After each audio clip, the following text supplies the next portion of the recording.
Ladies and gentlemen, please welcome Chief Economics Commentator for the Wall Street Journal, Greg Ip, and his panel.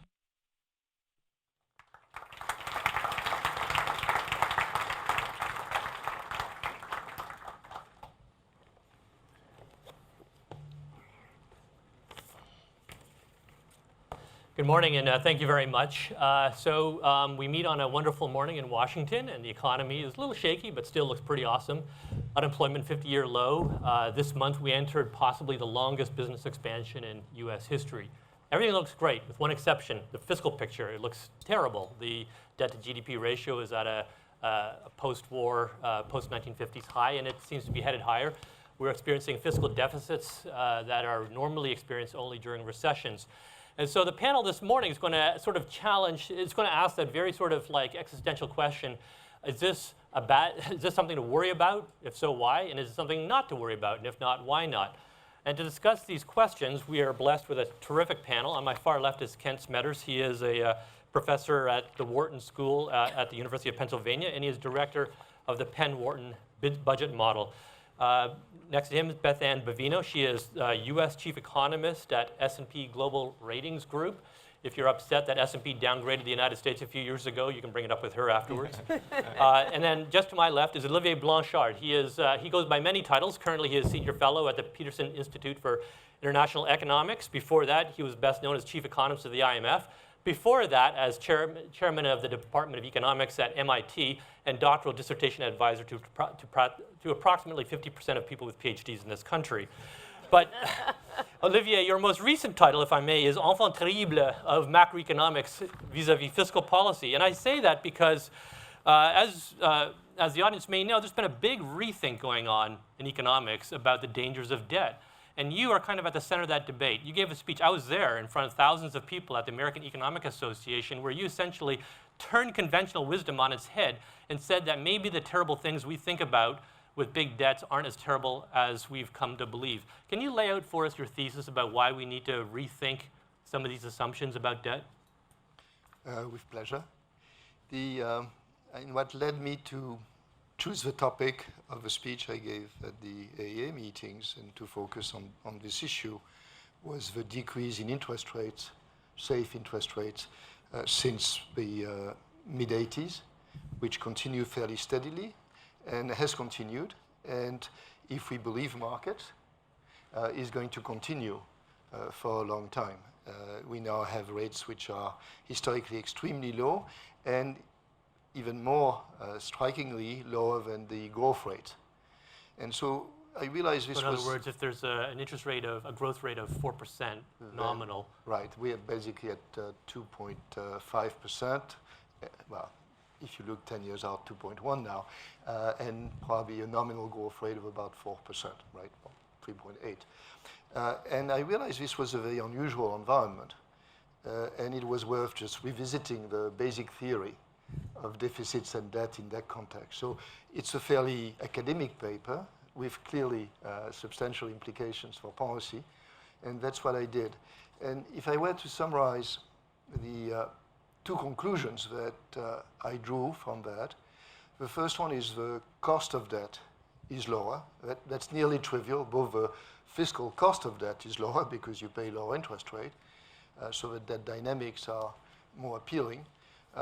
That's the first one. So lower cost, fiscal cost, lower economic cost of debt, because the fact that interest rates are so low is a signal, not a perfect signal, that maybe the marginal product of capital is not that high. So although that crowds out capital, which is the usual argument against debt, it may not be very costly if capital is not very productive. So on the first point, the first point is lower cost. The second is, this is an environment in which, and that's conceptually different but related, monetary policy has much less room to play. In many countries, monetary policy basically has done everything it can. Interest rates are very close to zero or even negative in some countries, and therefore fiscal policy can do more. So the benefits of fiscal policy in that environment is that it can do something that monetary policy would have done in another context but can't. So there might be larger benefits to using fiscal expansions in that kind of environment. So lower cost, higher benefits. So this was basically the message. Then what I've done since then is basically go around the world and look at the different situations and pontificate about various countries, from Japan to the EU to the US. And each country is different. I mean, Japan clearly is an extreme form of that, has negative nominal rates, as the eye can see, if you look at the yield curve. Europe is very close also to the minimum. In the US, the situation is not quite as bad. So if I may take a few more minutes to talk about the US, what are the implications of what I've said and thought about for the US? I think you have to distinguish between, say, the relatively short run, say the next 5, 10 years maybe at most, and then the longer run. So in the short run, I think the implication is we have large primary deficits at this point, and the question is, should we reduce them? I think other things equal. If we could reduce them at no cost in terms of output, we should, but the issue is that there is not a whole lot of room, even ignoring the risk of a recession.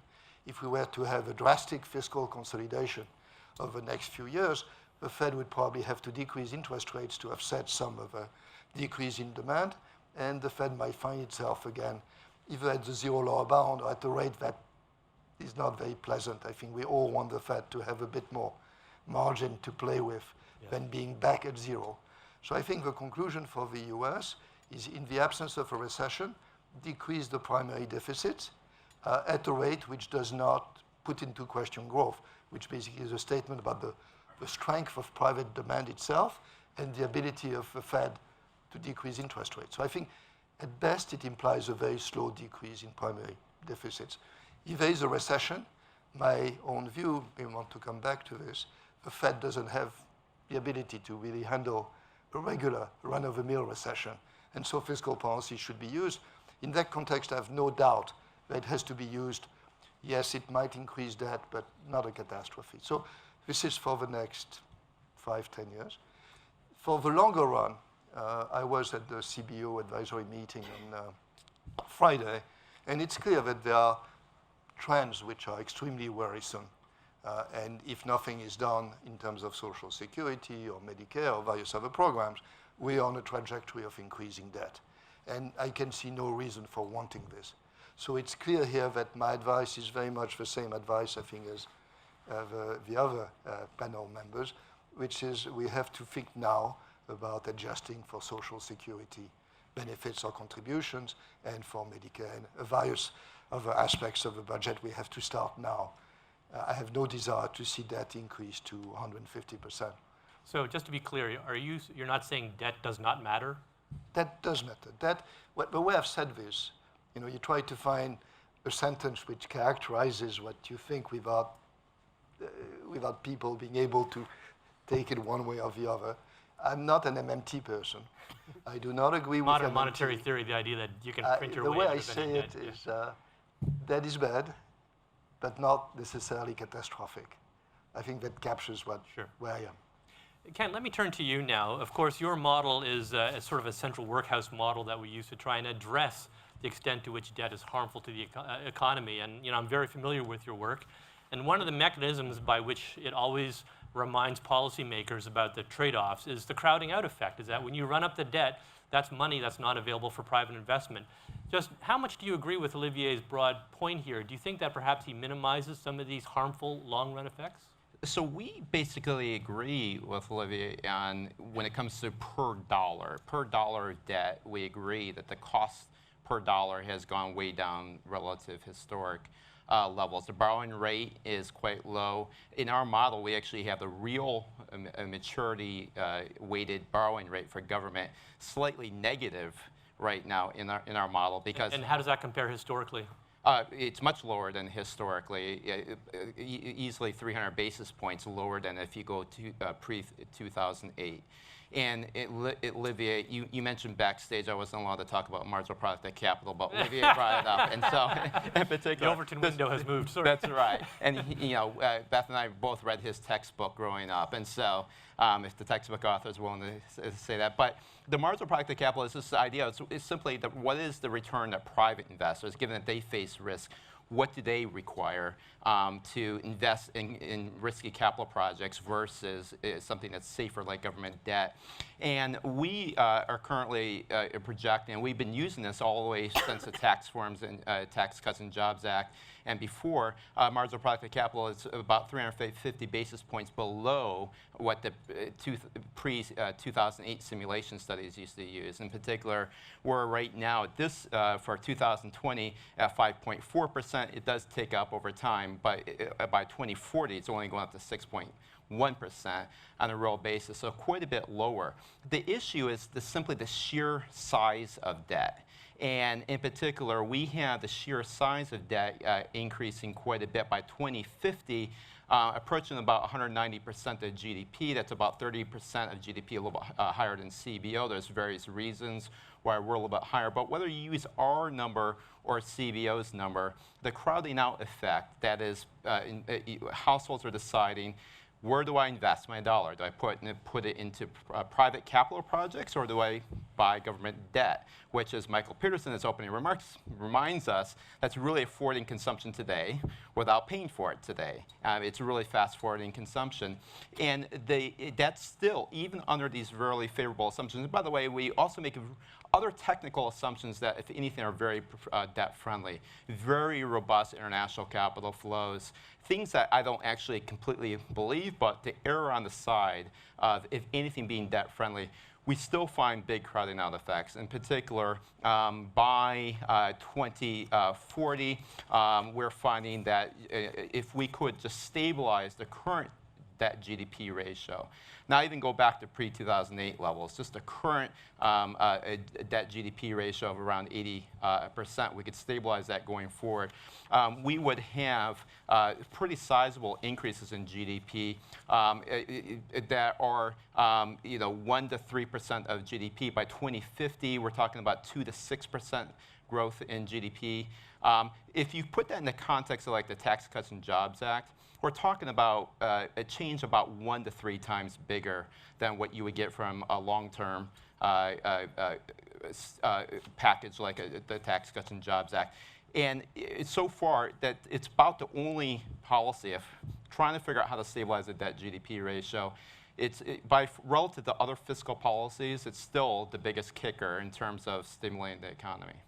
So you concur with Olivier that it may be a problem, but it's not catastrophic. In other words, it does its damage little bit by bit over a very long time? It's a death by 1,000 cuts. Yeah. And the really big issue, too, is that we're doing everything on an expected outcome for this particular analysis. The risk factor is huge. In particular, what happens if the rest of the world doesn't see the U.S. as that safe, ubiquitous asset? What happens if the Japanese insurance companies decide we're not that safe? What happens if Beth downgrades our debt even more? Funny you should mention yeah, exactly. But yeah, that's a joke. Right now, places like Japan have very high savings rate. Places like the United States have very low household savings rate. I think we have a lot less flexibility relative to other countries.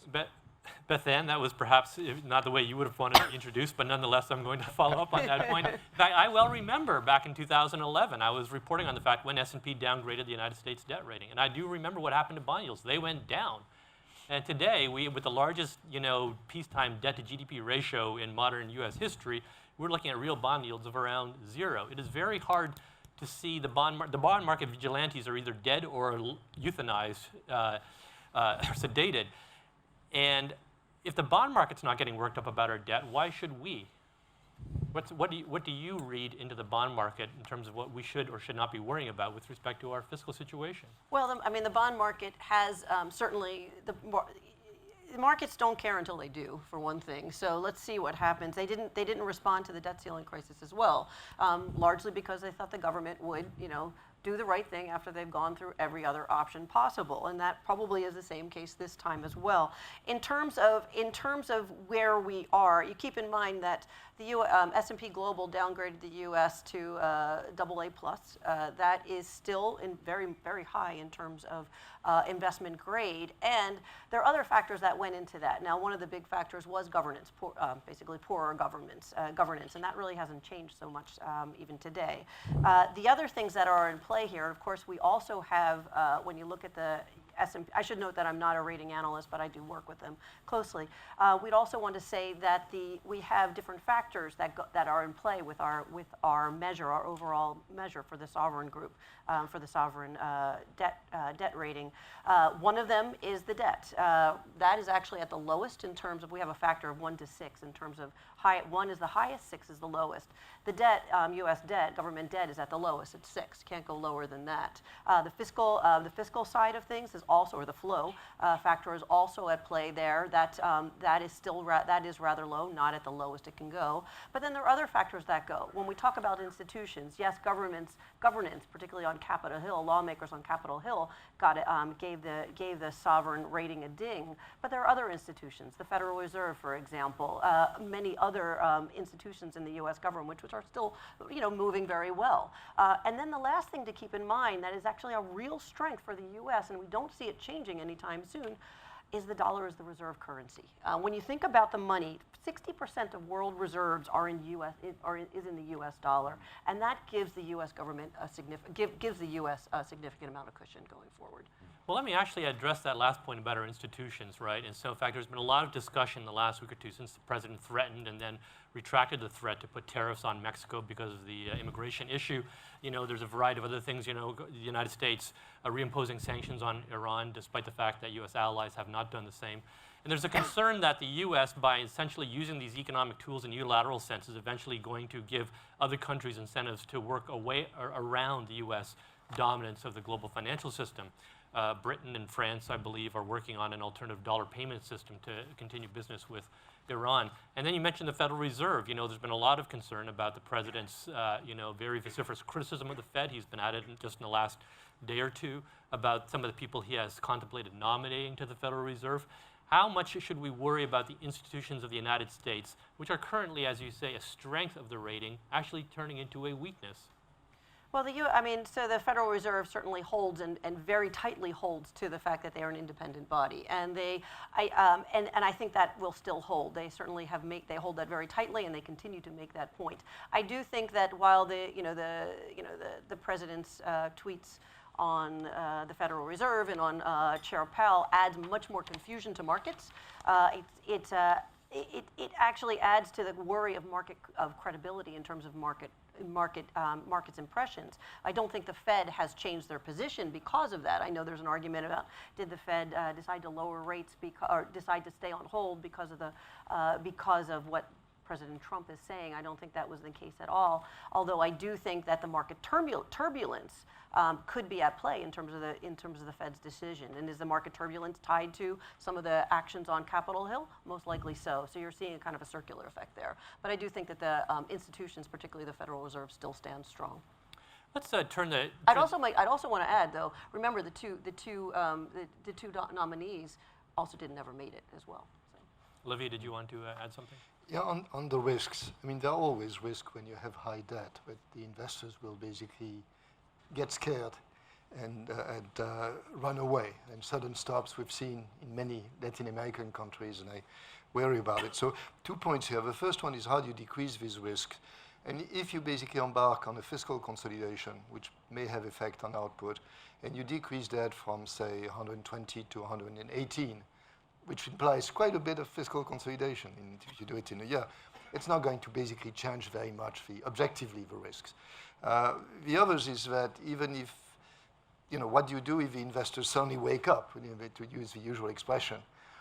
And I think here the last country in which this is likely to happen is the US, because there is no fundamental problem, for the moment, there is no fundamental problem of debt sustainability or debt default. The debt service is still low. This is an issue for in the future. And the bond market, the US bond market, will remain the deep liquid market that people want to be in for quite a while.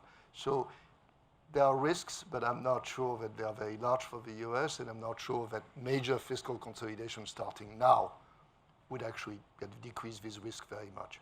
Well, as you say, starting now. So actually, let's bring that to the here and now, because at the end of this fiscal year in September, the budget cap, the temporary relief from the budget caps expires, and on current law, there will be a significant contraction in discretionary spending. There's significant fights ahead on Capitol Hill about what to do about that. What, in your view, Olivier, should we be doing? Should we allow that type of consolidation to occur right now? I mean, the economy is, after all, growing. I mean, Keynes did say the time for austerity is the boom, not the bust, and this kind of feels like a boom. Is that it? Again, I mean, you know, the very recent issue is, are we heading to a recession?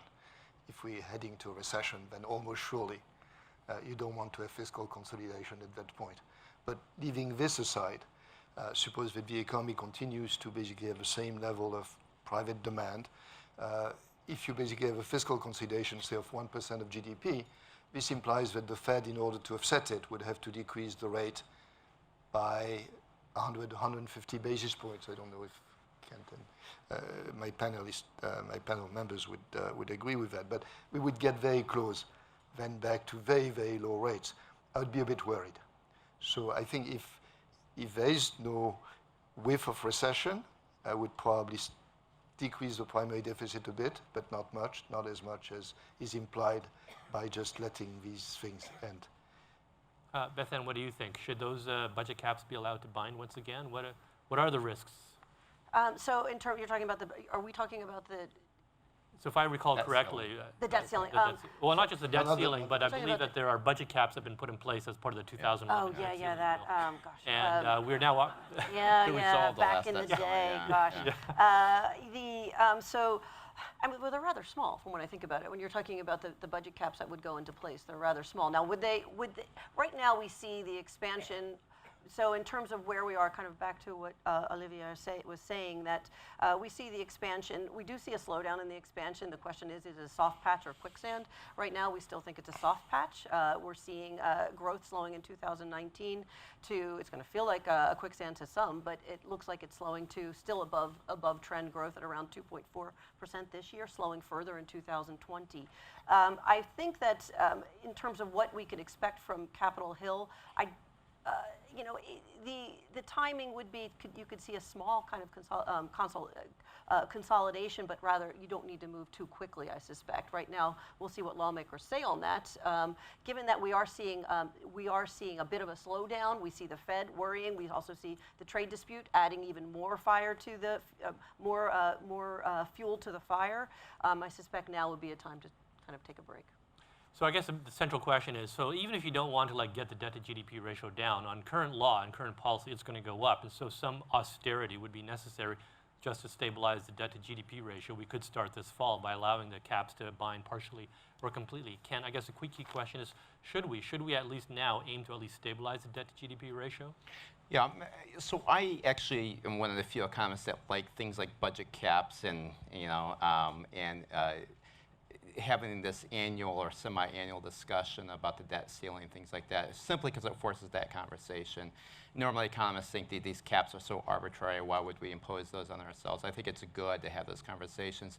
The real issue that keeps me up at night is the issue that we know Social Security, Medicare, Medicaid, especially in terms of long-term care, are facing enormous pressures right now. When I think about retirement adequacy in the United States, if I thought those programs were fully funded, I wouldn't be really worried about retirement adequacy, all the baby boomers going into retirement, 10,000 a day, up until around 2035. The real issue is that if we don't make some sacrifice now, where is the room in the future for trying to deal with some of these shortfalls and the significant risk in these programs as well? And so I would actually be cutting spending more and more over time. I agree. You can have a compounding effect. If we are reducing spending, we can get a compounding effect from that. Do we have to be super aggressive about it? No, we don't. But we should, I think, start in that path of thinking very seriously how to deal with the shortfalls in all these programs. Right now, I think capital markets are pricing in the idea that we are going to figure it out somehow. And it's not going to require monetization of the Fed. It does remind me, though, of some of the risks that both panelists have brought up. 15 years ago or so, Ken Rogoff and I were brought in by a company called Lehman Brothers to talk about, they were the biggest fixed income house at the time, to talk with their fixed income investors. And I gave my spiel on where the economy was headed and where I thought that situation even then was headed, because it was fairly predictable. And a lot of the Lehman Brothers fixed income investors were like, we completely, we like this idea of rational expectations. And let's speak in our language up here. If you look at Olivia's textbook, rational expectations, forward-looking markets, and so forth. And then Ken and I asked them to define what they meant by rational expectations. And they said, we jump when everybody else jumps. And it was just the opposite of rational expectations. It was a very myopic expectations. And that's the thing that scares me about fixed income markets. I agree with Olivia that the US is very big, 4% of the world's population, 25% of the world's capital stock. The argument is, where's the money going to go? Other countries are screwed up too, so therefore. So I agree we're not going to have an Asian currency crisis and things like that. But it's the slow burn, the slow impact on capital formation. Even things like TFP eventually could be affected by this, depending on what model you believe. And it's that slowness that we could really be stuck in this kind of lost generation for generations and generations if we don't take action today, even on a moderate, compounded basis. Olivia. So 2 things. I think we should not make a fetish of a debt to GDP ratio. The debt is a stock, GDP is a flow. What matters more is debt service. This could increase if interest rates increase, but that's at a fairly low level historically. So I don't think we should just say we have to really keep the debt to GDP ratio constant. We have to think about what we do. If it implies a small increase in debt for what debt to GDP, okay. Yeah. And in that context, I fully agree, I think, with both of you, which is that social security is basically the elephant in the future room. And we have to start now. But these reforms typically kind of, don't have very short-run implications for the budget. You basically plan a set of changes which will affect future generations, but it has to be done in advance. And this is how the successful ones have happened. So I'd be perfectly happy if there's a recession, or even if there's no recession, if the debt to GDP ratio increases a bit, but we do something on Social Security. I got to add one more thing. It's hard to say happy with a recession, but I would say that one of the things would be, I think, a positive would be moving away the story on Capitol Hill from the debt ceiling towards something that's a bit more productive, or a lot more productive, say moving towards a pay-as-you-go. Something that was in place a long time ago. That would be something that probably would comfort markets here and abroad and would be a positive. Thanks. By the way, I'll be taking any questions you have in a few minutes. I think you can email them to me, and I can pick them up here. But I just wanted to sort of stay on this issue of the possibility of a crisis, because Olivia, even in your articles, though you're sort of downplaying the catastrophic nature of debt, you do say there are circumstances in which the interest rate to below the growth rate situation we have now, it can flip, and it has in the past. It flipped in the United States in the 60s and the 70s. It flipped in Italy just a year or two ago.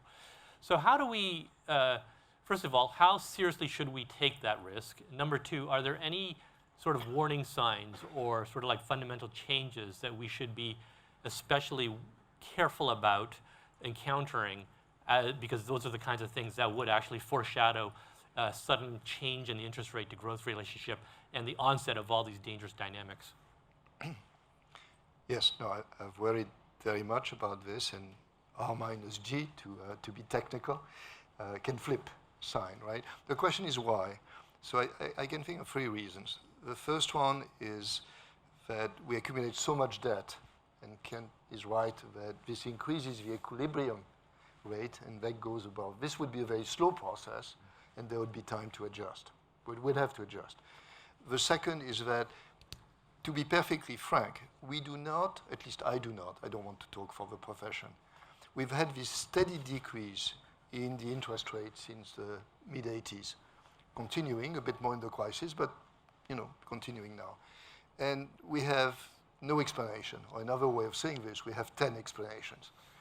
And I worry a bit. So I'm comforted with the idea that the trend is so strong that it's likely to continue, but given that I'm not sure I understand exactly what's behind it, whether it's a demand for safe assets or a different type of investment, the role of intangibles, all these things which have been discussed, I think it could turn around.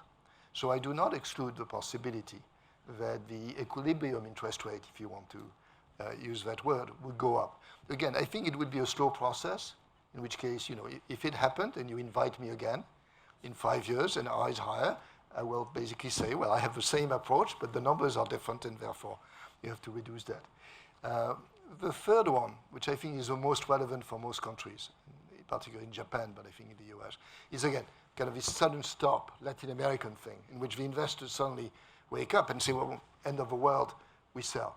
Now, what's interesting in this case is if the investors are scared for no reason except that if the other ones are scared and you want to get out before they do, that's something that the Fed can deal with. I mean, in Japan, one of the main reasons why they're able to maintain these very low nominal rates is basically the BOJ, the Bank of Japan, has said, I will maintain the long rate at that level. If you sell bonds, I'll buy them. So when you have a big player like the BOJ in front of you, then you're not terribly worried about the rate going up because you know they're going to buy. So if it's a liquidity issue or a certain stop issue, not a fundamental sustainability issue, then I think the Fed would probably be able to avoid it. So first reason, there'll be time to adjust. Second reason, there'll probably be time to adjust. Third, which is a sudden stop, a sudden increase in rates, I think the Fed could avoid it. Well, it's interesting you bring up Japan, and because earlier you made a reference to modern monetary theory, and for those who aren't familiar with the term, it's essentially an idea that's been kicking around for a number of decades, which basically says that we can borrow and spend as much as we wish to get the economy to full employment because we control our own currency, so we can't go broke. And there are those who argue that Japan is exactly proof of this concept. So Ken, let me put the question to you. Given that our central bank can buy as much debt as it wishes, and in fact has done so for the last few years, does that in some sense neutralize the bond vigilantes and mean that we really don't have to worry about some of the ill effects that we've been talking about? Certainly there's potential for a little bit of that. I mean, but it's what we've seen in the last several decades is baby boomers obviously saving a lot for retirement. And it's not just the amount of savings that's gone up. Sometimes people call this a capital a bulge, but it's also they change their portfolios as they get closer to retirement towards safer debt. And so that's what a lot of the models are missing, is that shift in portfolios toward retirement. But it's when it comes to monetary theory, and unfortunately I'm used as a poster child by one of the main advocates of my previous comments where they take non-adjacent quotes and put them next to each other. But the fact of the matter is the debt has been a big issue in various states in the United States, California, New Jersey. We're seeing a crowd out at the public policy level of things that they can now afford because they're trying to deal with the big debt shortfalls in those states. And so modern monetary theory, I think, is missing the point, and that is the statement is that we can keep on printing money until we have inflation. But the problem there is that when the inflation comes, it's way too late. I had Alan Greenspan on campus about a month ago. We were talking about this, and we alluded a little bit to modern monetary theory, and he agreed that the problem with inflation is that it's not like you can just turn off the hose at that point. It's too late at that point. And it's not like you just undo the switch. And so I think being focusing still on being fiscally restrained, maintaining a proper deficit, a flow-to-flow ratio. Yes, there are times when monetization can be useful if you believe in some type of traps that you may be in the economy. Japan, if anything, was too slow at monetizing some of its debt years ago. But that's certainly not going to deal with a 190% debt GDP ratio without creating massive inflation. Right, so we used to talk about fiscal dominance, the risk that anything the central bank tried to do in terms of controlling inflation would be overwhelmed by the need to finance budget debt. And we can actually do a sort of like a instrumental variable approach here. You can look at Argentina versus Japan. Japan's debt to GDP is actually higher than Argentina's, and the Bank of Japan monetizes more of it than the Central Bank of Argentina. The Central Bank of Argentina has a huge inflation problem and debt sustainability problem, and Japan does not. Why is it? Why do some countries become Japan and some become Argentina? So I'm going to use this to actually say what I think about MMT, which Okay. I've been waiting to do for All right. a long time. So I think there are two parts to it. The emphasis on fiscal policy as being a useful tool, I buy. This doesn't make them unique. I mean, most of us would buy that. The notion that you can finance this by money is wrong. It's plain wrong. And we do it in the US, but what does the Fed do? It basically buys bonds and it issues reserves. Now, that's money, but there's interest on reserves. So in effect, if you consolidate the government between the Treasury and the Fed, it's just a transformation. And basically, what they are doing is issuing debt, right? So in that context, they're not issuing money. If they issued money at 0 rate, right, then we would have hyperinflation. But we're basically issuing a new form of debt, which is bank reserves, which is basically costly to the Treasury and the Fed taken together. So my view is you can do fiscal policy, you can finance it by debt, but the notion that for some magical reasons you can do it through money is wrong. There's one exception to this, which is Japan, which is when you're at 0, debt and money are the same thing. And so you pretend you're issuing money, right? But in effect, it's as if you're issuing debt. The day on which Japan has to basically pay a positive interest rate on bonds, it will have to pay a positive interest rate on the money. Otherwise, people will not hold it, or there'll be hyperinflation. So MMT is right for half and wrong for the other. So how do we know which half we're going to be in? If we go back to 0 rates, then indeed, in this case, we will be able to finance the deficit through money. And Okay. it will be Japan. All right. That's the first time I've heard us being like Japan being described as a good thing. Okay, I have an audience question here I'd like to ask everybody about, and it's a good one. What do you guys think about the enormous economic costs of climate change, and how should those costs change our budget? Indeed, it's kind of relevant because we were just talking about modern monetary theory.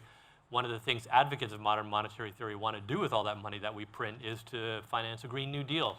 What do you think about that, Kent? I mean, Yeah, it's not clear what the Green New Deal is, but I'll say two things. One is that there's probably no area where there's more agreement amongst liberal and conservative economists, and that is on carbon. And in particular, the need for something like a carbon tax or some type of tradable permits to deal with carbon. When you have conservatives like Marty Feldstein and liberals on the other side who are agreeing on this issue, I think everybody needs to kind of take notice on this. At the same time, as we know, it's really challenging for a country by itself to deal with carbon because it's what we call the world's perfect externality. It doesn't really matter where it's produced. It's not like sulfur. It really doesn't matter where it's produced. And then you have this classic prisoner's dilemma game where you want everybody else to deal with carbon and not yourself. And so we're stuck in this dominant strategy equilibrium where no one wants to actually deal with it. Well, we know how to try to deal with these problems, is that's using treaties, using things like that. They have not always been effective. But that is really the only solution that we have, is to try to come up with rational international treaties and to try to coordinate our taxation of carbon, or at least our levels of carbon. So I don't think there's any question, but the difference I would have with the Green New Deal, there's also, I think, pretty broad agreement amongst economists, both liberal and conservative, that the government shouldn't be prescriptive of saying, here's how industry is going to deal with carbon. You're going to put scrubbers in. You're going to do this, use these high efficiency machines. Leave it to the market to decide how to do it. The government decides the target of carbon, whether it's using tradable pollution rights or trying to figure out the right carbon tax, but then leave it to the market to figure out how to hit those targets. And where I think the Green New Deal deviates and really goes back to, in some sense, a really old 1950s, 60s, pollution type control, is the command and control of a heavy prescription on exactly how to achieve those goals.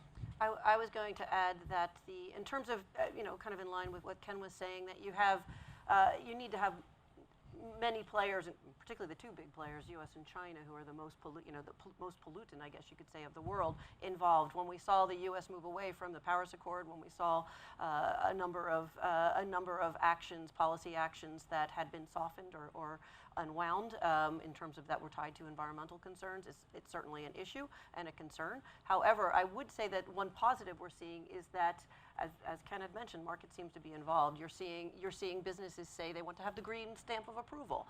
You also have certain businesses having to change their emission standards in order to get business from EU or even California for that matter. So there are ways that you're starting to see the movement into a much more cleaner world. Still maybe not as fast as we should go, but you are starting to see some movement, particularly on the market side. If I could, Olivia, just... Can I just Oh, sure. piggyback, right? So I think there is the issue of how we get coordination. Let's leave this aside, and I don't want to go into the the specifics of a green, how's it called? Green New Deal. Yeah.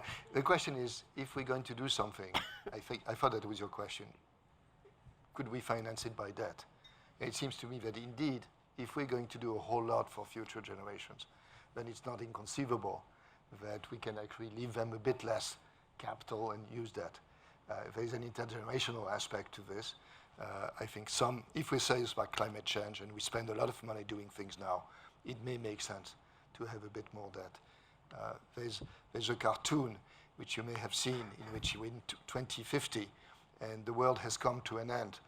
It's 100 degrees everywhere. And somebody says, but we didn't leave you debt. I think that captures the fact that if we do something for future generations, but maybe part of it should be borne by them. And just to add, I think this is where I also agree with Olivia, and this is the explicit debt GDP ratio is a limit for many flows with stocks. But also there's a lot of implicit debt that's not captured by this through pay-as-you-go programs. But there's also this debt called the carbon debt that we're leaving to future generations, which we're not figuring out what the monetary value is. We should be trying to add up all that, implicit, explicit, carbon debt, and everything else, and figuring out what's the right trade-off between that. Well, I think another way of thinking about this problem is that let's say that we all agree that we have a little bit more fiscal room than we used to think, okay? So all else equal, we have an extra dollar of debt that we can put on the economy. Does it matter what we use that dollar for? Are there positive return projects and negative return projects? Let me just go down the panel. If you have, what would you tell the policymakers if you're going to use that extra dollar fiscal room? What would you use it for? Yeah, I mean, absolutely. If we're really trying to afford consumption today, then that is not a great use. And what would be some ways of consumption today? Yeah, well, if anything that we're using this, even a payroll tax cut that just stimulates consumption today, it's not really being saved. Things like that. But what I would be using it for is, if I did have to use a dollar of debt, would be for things that have high ROI to the future that can pay them back. And that could be some public infrastructure projects, which we have to be careful because, even though we've done a lot of modeling of that, and you really have to pick the right projects. It's very hard politically to do that. But things like if I could truly get an international agreement on carbon that I believed in, that would be something I'd be willing to invest that dollar in. Beth-Ann? On me, in terms of where we could see some change of that dollar that we have, well, first I wanted to say, it mentioned very incidentally by Ken when we was talking about Japan in terms of the demographic issues in Japan. That's also in the U.S. Demographics are a big play. It's one of the reasons why we have a lower for longer growth forecast, a potential growth forecast, because baby boomers are leaving the market, retiring, and that actually means slower growth, lost productivity, slower growth. It also explains that the future baby boomers are putting money into more safer assets, particularly on treasuries, for example, or more safer bond assets, pushing downward pressure on interest rates as well. But there's another factor to demographics that are also at play. We have the prime age workers, people of prime age who have, many of them had left the workforce. This is happening way before the financial crisis. This is something that for men of prime age, you saw them, I'd say, leaving the labor participation rate for men of prime age. You started to see that drop. I believe it actually reached close to 10% decline several years ago from where it was, and this was something that was a long-term trend where it was closer at very high later in the late 70s, and it slowly came down. We see many women leaving the workforce as well of prime age, and so these are factors, demographic factors, how do we bring these people back into the workforce? So I'm wondering, using that money, one thing I could see helping in terms of to retool the workforce, because I do think automation, technological change is at play, making some of these workers' skills obsolete. How do we retune these workers so that they can compete and work in a much more automated environment? That's, I think, would be a good use for that money. Final thoughts, Olivier? If you had an extra Yeah, dollar, I would you use it for? completely agree. I mean, I think if we need primary deficits to sustain demand, we should use them for the right thing. And public investment, understood, you know, as maybe more education, professional training, and all that, is the way to go. Terrific. Thanks very much. We're out of time. Excellent insights. For the rest of the audience, please remember to, I think, polling questions. You're asked to answer polling questions. And please be back at 10:25 for the next session. All right, thank you very much.